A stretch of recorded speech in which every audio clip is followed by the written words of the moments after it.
എല്ലാവർക്കും നമസ്കാരം. Welcome back to Niyans. നോമ്പ് തുറയ്ക്ക് ചായയുടെ കൂടെ കഴിക്കാൻ പറ്റിയ നല്ലൊരു അടിപൊളി സ്നാക്കിൻ്റെ റെസിപ്പിയാണ് ഇന്നത്തെ വീഡിയോയിലുള്ളത്. റമദാനൊക്കെ വരുമല്ലേ, അപ്പോൾ ഈ ഒരു രീതിയിലൊന്ന് തയ്യാറാക്കി നോക്കൂ.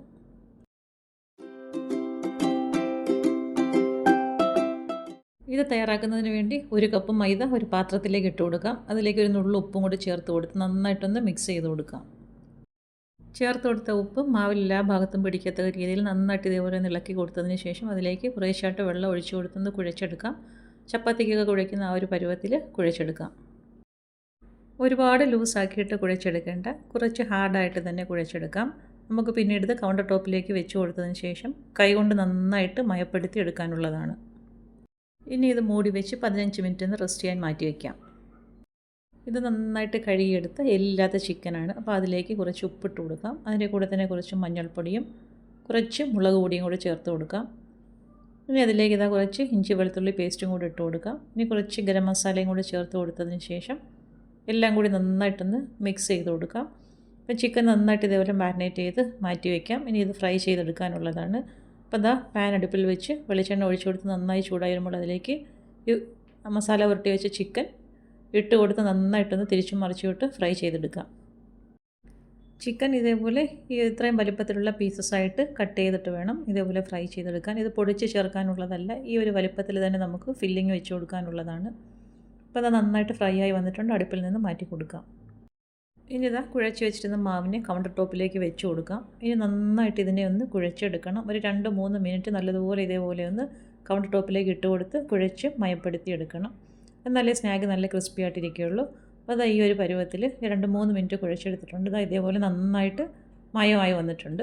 ഇനി ഇതിനെ നമുക്ക് കുറച്ച് പൊടിമാവ് കൗണ്ടർ ടോപ്പിലേക്ക് ഇട്ട് കൊടുത്തതിന് ശേഷം നല്ലതുപോലെ ഒന്ന് പരത്തിയെടുക്കാം.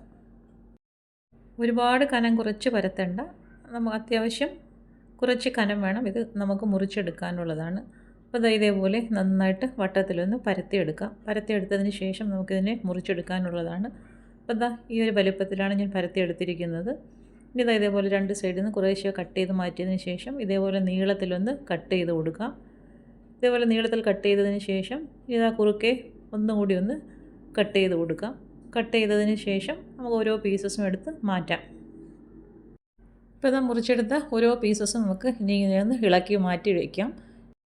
അതവിടെ മാറ്റി വെച്ചതിന് ശേഷം നമുക്ക് ഫില്ലിങ് തയ്യാറാക്കാം. അതിനുവേണ്ടി കുറച്ച് ക്യാരറ്റ് വളരെ ചെറുതായിട്ട് അരിഞ്ഞെടുത്തിട്ടുണ്ട്. അതിൻ്റെ കൂടെ തന്നെ കുറച്ച് ക്യാബേജും കൂടി അരിഞ്ഞെടുത്തിട്ടുണ്ട്. അത് രണ്ടും ഒരു പാത്രത്തിലേക്ക് ഇട്ട് കൊടുത്തതിന് ശേഷം കുറച്ച് തിക്കായിട്ടുള്ള മയോണൈസ് ഇതിലേക്ക് ഇട്ട് കൊടുക്കാം.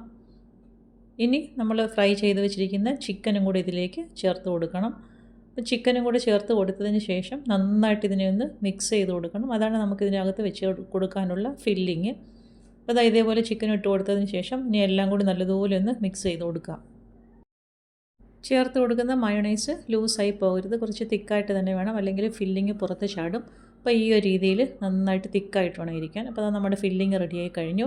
ഇനി നമ്മൾ കട്ട് ചെയ്ത് വെച്ചിരിക്കുന്ന ഓരോ പീസും എടുത്ത് ഇതേപോലെ ഒന്ന് നന്നായിട്ട് കനം കുറച്ച് വലിച്ച് നീട്ടി പരത്തിയെടുക്കാം. നടുക്കായിട്ട് ഫില്ലിങ് കുറച്ച് വെച്ച് കൊടുക്കാം. വെച്ച് കൊടുത്തതിന് ശേഷം ഇതേപോലെ ഒരു സൈഡ് ഇങ്ങോട്ടൊന്ന് മടക്കി കൊടുത്തതിന് ശേഷം മറുഭാഗം അതുപോലെ തിരിച്ച് അങ്ങോട്ട് മടക്കി കൊടുക്കാം. ഇനി നടുക്ക് വെച്ച് നന്നായിട്ടൊന്ന് പ്രസ് ചെയ്ത് ഫില്ലിങ് പുറത്താകാത്ത രീതിയിൽ നല്ലതുപോലെ ഒന്ന് ഒട്ടിച്ചു കൊടുക്കാം. ഇനി ഫില്ലിങ് വെച്ചിരുന്ന ഭാഗം നല്ലതുപോലെ ഒന്ന് ഒട്ടിച്ചു കൊടുത്തതിന് ശേഷം ഈ ഭാഗം ഇതേപോലെ കമഴ്ത്തി അങ്ങോട്ട് ഒട്ടിച്ചു കൊടുക്കാം. അതും അങ്ങനെ ആ ഭാഗം വെച്ച് ഒട്ടിച്ചു കൊടുക്കണം. ഇനി മറുവശം തിരിച്ച് പുറകിലേക്ക് വെച്ച് കൊടുക്കാം. ആ ഭാഗവും നന്നായിട്ടൊന്ന് പ്രസ് ചെയ്ത് കൊടുക്കണം. ഈ ഒരു രീതിയിൽ നമുക്ക് ആ സ്നാക്കെല്ലാം തയ്യാറാക്കിയെടുക്കാം.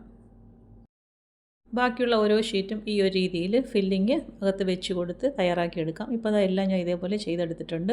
ഇനി എണ്ണ ചൂടായി വരുമ്പോൾ ഓരോന്നും എടുത്ത് അതിലേക്ക് ഇട്ട് കൊടുക്കാം. എണ്ണ ഒരുപാട് മുങ്ങിക്കിടക്കേണ്ട ആവശ്യമൊന്നുമില്ല, കുറച്ച് എണ്ണ മതിയാകും. ഈ ഒരു രീതിയിൽ 3-4 തവണ തിരിച്ചും മറിച്ചും ഇട്ട് നന്നായിട്ട് ഫ്രൈ ആക്കിയെടുക്കാം. ആദ്യമേ ഇതേപോലെ ഒന്ന് ചെറുതായിട്ട് കളർ മാറി വരുന്ന സമയത്ത് തിരിച്ചിട്ട് കൊടുക്കുക. അങ്ങനെ ഒരു 3-4 തവണ തിരിച്ചും മറിച്ചും ഇടുമ്പോൾ നന്നായിട്ട് ഗോൾഡൻ യെല്ലോ കളറാകും. അപ്പോൾ ആ ഒരു സമയത്ത് നമുക്ക് എണ്ണയിൽ നിന്നും കോരി മാറ്റാം. ഇപ്പോൾ ഞാൻ ഇട്ട് കൊടുത്ത സ്നാക്ക് നന്നായിട്ട് പരുവായി വന്നിട്ടുണ്ട്. ഈ ഒരു സമയമാകുമ്പോഴേക്കും എണ്ണയിൽ നിന്നും കോരി മാറ്റാം. ഇനി ബാക്കിയുള്ളതും ഇതേപോലെ തന്നെ നമുക്ക് ആ എണ്ണയിലേക്ക് ഇട്ട് കൊടുത്ത് തിരിച്ചും മറിച്ചും നന്നായിട്ടൊന്ന് കളറ് മാറ്റിയെടുക്കണം. നല്ല ക്രിസ്പി ആയിട്ടുള്ള സ്നാക്കാണ്. ഇത് കാണുമ്പോൾ തന്നെ അറിയാമല്ലോ. അപ്പോൾ ആദ്യം ഇട്ടതെല്ലാം എണ്ണയിൽ നിന്നും കോരി മാറ്റിയിട്ടുണ്ട്. ഇനി ബാക്കിയുള്ളതും കൂടെ ഇതേപോലെ തന്നെ എണ്ണയിലേക്ക് ഇട്ട് കൊടുക്കാം. എണ്ണ വളരെ കുറച്ച് മാത്രമേ ഒഴിച്ചു കൊടുത്തിട്ടുള്ളൂ. അതായത് നോക്കിക്കോളൂ, കുറച്ച് എണ്ണയേ ഉള്ളൂ. അപ്പോൾ അതിന് ബാലൻസ് ഉള്ളതും ഇതേപോലെ തന്നെ തിരിച്ചും മറിച്ചും ഇട്ട് നന്നായിട്ടൊന്ന് മൊരിയിച്ചെടുക്കാം. അപ്പോൾ അത് വളരെ ഈസി ആയിട്ട് തന്നെ നമുക്ക് ഈ ഒരു രീതിയിൽ ഈ സ്നാക്ക് തയ്യാറാക്കി എടുക്കാൻ പറ്റും. അപ്പം ഈ ഒരു നോമ്പ് തുറയ്ക്ക് ഈ ഒരു സ്നാക്ക് ഒന്ന് തയ്യാറാക്കി നോക്കൂ. മാവ് കുഴച്ചെടുക്കുന്ന ആ ഒരു സമയത്തിൻ്റെ ഇത് മാത്രമേ ഉള്ളൂ. നല്ല ഈസി ആയിട്ട് തന്നെ നമുക്കത് തയ്യാറാക്കി എടുക്കാൻ പറ്റും. അപ്പം നല്ല വെറൈറ്റി ആയിട്ടുള്ളൊരു സ്നാക്കാണ്. ഈ ഒരു രീതിയിൽ ഇങ്ങനെയൊന്ന് തയ്യാറാക്കി ചായയുടെ കൂടെയൊക്കെ കഴിച്ച് നോക്കൂ. വെജിറ്റബിൾസും ചിക്കനും മയണൈസും ഒക്കെ ചേർക്കുന്നത് കൊണ്ട് തന്നെ നല്ലൊരു ടേസ്റ്റും കൂടിയാണ്. കുട്ടികൾക്കൊക്കെ തീർച്ചയായിട്ടും ഇത് ഇഷ്ടപ്പെടും.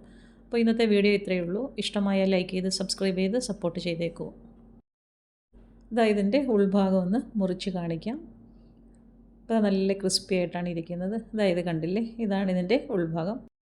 വീണ്ടും അടുത്ത വീഡിയോയിൽ കാണുന്നത് വരെ bye from Niyans. Thanks for watching.